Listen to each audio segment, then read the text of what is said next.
The Lee Sin that he's been bringing out a lot during the regular season? Where's the Skarner that helped him secure that final up against TSM? I'm looking at I feel like both teams have their eyes set on enabling their duo. The question is, which one can better do it? Well, keep in mind as well, even with Gang, a return to form for SK Telecom T1 on the red side, and a hopeful showing of greatness here for Team Liquid.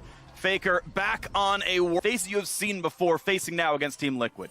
Exactly. Team Liquid blue buff of Team Liquid, so they know for sure that xMSI starting on the bottom side with no leash on these two players. You mentioned how unlikely level 2 Jarvan gank is, but sussing out that ward and Tropic is going right away. He'll get in a brush, I think. He's there.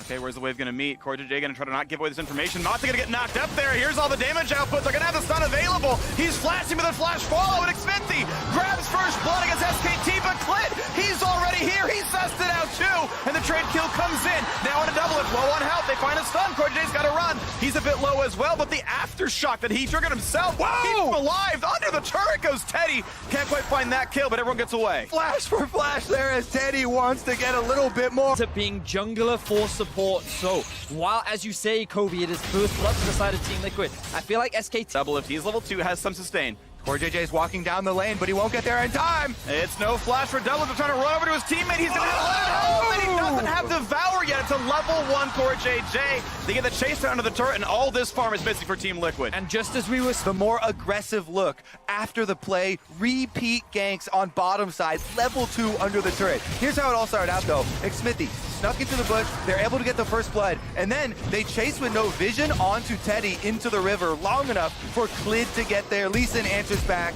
Getting the flash off of Double If meant he did not have it here, and that's why the repeat gank does work out for Clid. Gets in there with the red buff, feeling very good. Akali can back off, heal back up in the Shroud, with addition to an early... Continues to mount towards the bot side of the map. Fortunately, mid is going well for Team Liquid. Top lane...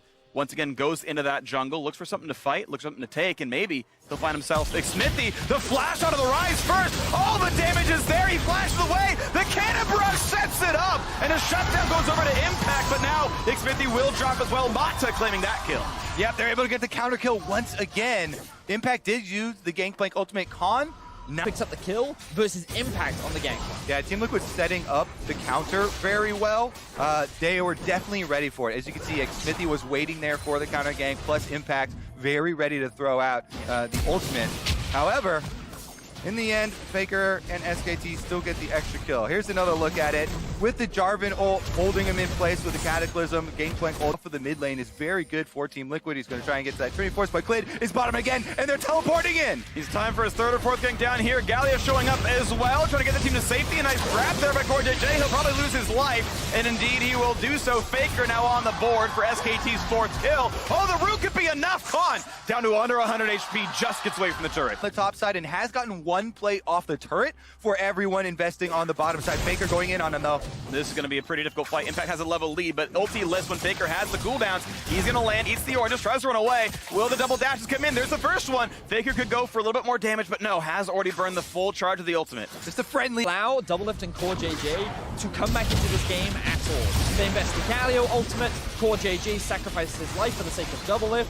Can't even stealing away the Varus ultimate for a potential outplay, but he gets rooted up by Double Lift's ulti, which means he takes a lot of tower shots. He doesn't realize he's sitting on top of a ward, allowing xMSI to go for this all-in, but the sustain that he... Jelly goes down! Well, 100 gold for killing the Rift Herald, 25 for killing it back. It's, I guess, technically still a goal lead for TL, but that is an objective that... About a minute. I wouldn't be surprised if they want to try and force Team Liquid into a situation where they're saying, come, challengers, fighters, because we're more than ready to take you in a 5v5. Stacking up in the second mountain, going to be up in 6 minutes. Almost finds that flash taunt, not quite yet though. But here comes Fate's call around towards Double Lift. He's going to burn his own summoner spells. Of course, no flash available anymore. Can't get away from this one. Nice kill picked up by the 2-on-1. And now, oh, they get the stop. That's not going to be the ulti over the wall. CoreJJ going to be trying to be brought over, but nice flash kick. Gets Jensen out as well. It should be 3 unanswered kills. Barons, thankfully for TL, not available yet. Pick after pick after pick. Poor positioning from the side of Team Liquid immediately gets punished from the side of SKT. Champions from that bottom side is certainly a correction that SK Telecom have made that is paying off. Just look at it here. Mata flashing in, gets the flash, who was trying to get the Devour, but now we're back out on the map. It's in fact low on health, but staying alive, but a damage comes through. Khan now has Cataclysm. Knock That big explosion would be the thing that they would want to try and turn it, but in the mid lane, Knock up into a tie and a Cataclysm. It will find Core JJ's, but double back out. And under the turret is actually a lot of slows and a fair bit of damage as the turret gets lower and lower. Piercing arrow finds Teddy over the wall, goes Impact. Forcing a flash out of Khan. This actually could be a fight. Cataclysm, what's he gonna find? Nothing just yet. Finally into the back line. And quick Zonia's now for Mata. Now into the back line. Devil's gonna run out of health. Nice pick up there by Faker on the board. Galio joins him well, make that 3 kills already. Even Mata stays alive. He just barely burns down to the passive, but it is still several kills in favor of SKT. 1 barrel lands. Will there be enough damage to knock down Khan as they run away? Looks like it's SKT able to pick up 3 kills, lose only 1, and answer right back in. Make it a 4th for them as they lose their own second member. Now Jensen alone running away from the turret. Not going to find that last little bit of a dive. SKT, though, winning that fight 4-2. yeah, and SK Telecom retain control of Summoner's Rift. They can push in the mid lane right now. Oh, they're actually... He might have it. He finds another slow. He can keep going. One more run might kill him, but he gets another shield. Well played by Jensen. That's Clade over the wall. That's 5 kills in a row. A spree. Tower, and this was just Team Liquid once again overstaying in the mid lane. They utilized the Gangplank ultimate to buy some time, and because they couldn't get the kill onto Double Lift, it looked like the SKT had overextended. But notice here, keep your eyes on Xmithy. Goes to the flash, knockup, fails it onto Teddy. He's then in a situation where the rest of Team Liquid cannot follow up, and Faker has free access to the backline. Yeah, because SK Telecom have had control of the river for so long, there are 2 control wards on that top side that allow Faker to just walk up to the backline. He jumps in, assassinates Double Lift, and gives Galio a good spot. Then the turn here, as Team Liquid try and chase them back to clean up a couple of kills, results in a 1-for-1 until Teddy's able to step forward, gets the slowdown, and then Clid. And it's so impressive. He got several rend resets off the minions while also hitting Jensen, getting more well. And what possible hope do Team Liquid have? It's Fog of War the whole way through, and they know they've got to battle with Smite and Rend, and it seems so unlikely. Khan running by as well, and Team Liquid going to walk their way over. Can they even join in time? Xmithy goes right away, has a possibility. Gangplank ult spots them. He's going to try for the attempt, but knocked out by Mata. Well played there. No chance for a steal. Baron and SKT, and they pull Mata right on back. Now, will there be a re-engage? This Khan, he has Verisult. He can get that one. He can get the CC and start the fight out. He's going to find it on a double up, pulls him to safety, flashes away. Corday stays alive, but it will be a kill. Onto Xmithy, can't even pop the Cataclysm. A route towards Impact. He's running away as well, burns his own flash. There's a slow out of Faker. Here comes Galio for round 2. A kick actually brings Corday out of that play, and a trade kill actually does come in for TL as Impact runs for the hills, tries to stay alive. Faker will soon be in range. The barrel slow is well timed, and maybe Impact finds his way to run out of this one. A 1-for-1, but Baron's still on the squad. Again, Double Lift saved from that stun, and it will be a push continuing. Now Impact goes for the second round. Over the wall goes Faker. That was a well-played shot. And There was full vision denial. Team Liquid had no way of closing the gap between them and the Baron, and SKT are continuing the dive. And under the turret, Core goes down now as well. The 3v1 looks pretty good there. Now the quick Zonia's Hourglass. The Khan tries to build some space. Jumps over the wall. Flashes doesn't matter. He's going over the Baron once again. And the thing is, for Team Liquid, this is kind of the one last hope that they're looking for, a big 5v5 fight around the Baron, but because of how much vision is denied by SKT, they have no clear path in.